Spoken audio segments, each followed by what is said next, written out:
ever wondered what it would be like to be a famous artistic designer? 6-year-old Nicola Griffin, who won our Blue Peter Silver Jubilee competition, is about to find out, because on Wednesday, her picture of a guardsman will be on newsagent stalls in every corner of Britain as the cover of next week's Radio Times.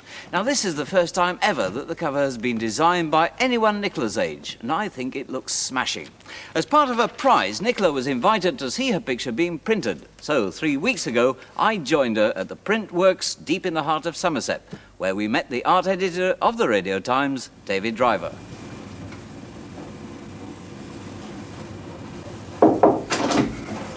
Ah, David, good morning. Hello, John. Nicola's come to see how we're getting on with the... Hello, Nicola. No. The painting. Well, this is the start of a very long process, which you'll see. I've added a bit of blue background because I want to run type on it in white. And from this original painting, Which you've cut out as well, haven't you? Yes, yes, it's been cut out and stuck down on the blue background. I've made this transparency. Oh, that looks nice, doesn't it? That's super. And what happens to that? Well, this transparency goes into scanning. Yeah. And which is to break it down into 4 colours. The whole colour picture can't be printed in one go, so it's split up into yellow, red, blue and black. When all these are printed on top of each other, the full colour picture appears. It's done by a process called photogravure. It's a photographic process, so it takes place in a strange yellow light, as daylight would spoil the film. First of all, the scanning machine looks at Nicola's guardsman and picks out all the red parts of her painting, and by the magic of electronics, it makes a black and white negative of the red bits.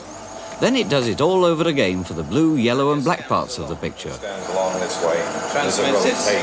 Transmits it and exposes it on here. The black and white pictures look solid enough, but John Bates told us that if we peered very closely, we'd see that the guardsman was actually made up of thousands and thousands of tiny dots. Let's try the next sheet now.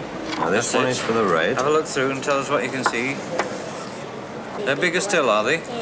Yeah. And the next one, the final one, Is for the yellow. is for the yellow. What can you see now? He's got a square face. He's got a square face. Well, you drew it, didn't you? The most fascinating and mystifying part of the process came next, getting Nicola's picture onto the giant copper rollers that go into the printing presses. It's done by a mixture of photography, chemistry and advanced electronics. 4 of these rollers have to be made, 1 for each colour, and they're put into these giant printing presses. In charge of the machine was Bernard Deemer. That's where the paper comes up from down below, is it? Yes, that's right, John. The paper travels through the presses at 3 meters a second. First, the yellow parts of the cover are printed, then the paper goes straight into the red printer. On top of the red, the blue parts are put on, and finally, the black. Then the whole full colour picture appears. It's quite complicated, isn't it? Did you think it was going to be like this? Nor did I. That makes 2 of them. To meet the publication deadline, the machine can't be stopped to inspect the quality of the printing. But a check has to be made, so a special viewing device has been invented that freezes the pages when you look into it. Nicola checked the quality of her picture. What do you think of your picture on the front? Very nice. It's nice, isn't it? While we were there, this machine printed a dozen giant rolls of paper, each one with over 10,000 copies of Nicola's painting on it. The covers are put on the rest of the Radio Times, not at this print works, but at 2 other factories, one in Scotland and one in London, and that's where we went next. Black and white printing is much quicker than colour, so the programme pages of the Radio Times are printed last of all. This means that any late changes in the BBC's broadcasting schedules can still be included. We met Sid Tregear at work on a linotype machine. Hello, sir. Hello, Nicola. Can you show Nicola how all this works? Yes, I think I can anyway. This is like a glorified typewriter. I'll show you what happens. Sid was setting out a Thursday page for the Northern edition of the Radio Times. The machine he was operating was very much like the old-fashioned printer we had in the Blue Peter studio last year. There's even a saying among sprinters that if William Caxton came back today, he'd be able to work these modern machines because so little has changed in the 500 years since he invented the printing press.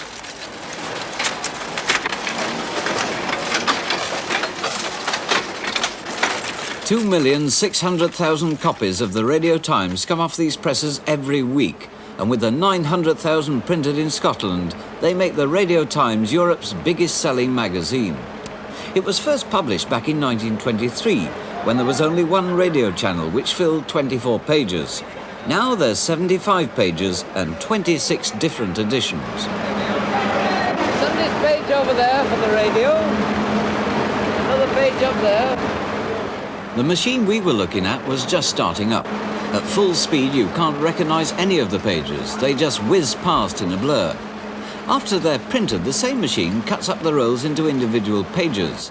The colour rolls are fed in now, and they too are cut up. All the pages are then put together, the cover put on, and the whole lot stapled together. Out of the other end comes piles of Radio Times complete and ready to be sent all over the country.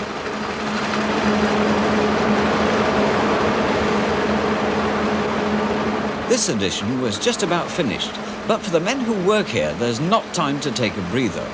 Tomorrow they'll have to start work all over again on next week's issue of the Radio Times.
And by this time next week, 3.5 million copies of the Radio Times will have been sold, making Nicola one of the world's best-selling artists. And not only is Nicola's Guardsman a smash hit painting, he's already made a film. You'll be seeing a cartoon version on television several times this week. And here is the world premiere.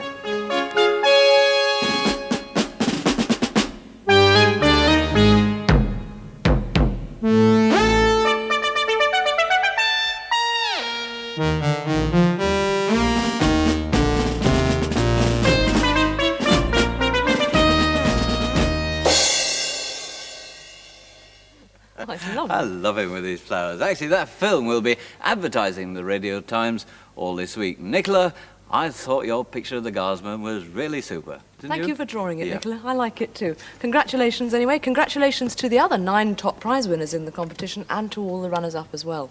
Or you might be interested to know that inside that copy of the Radio Times, the one with Nicola's Guardsman on the front, there's an article written by John Craven all about the competition, and there's lots of photos of some of the other designs too.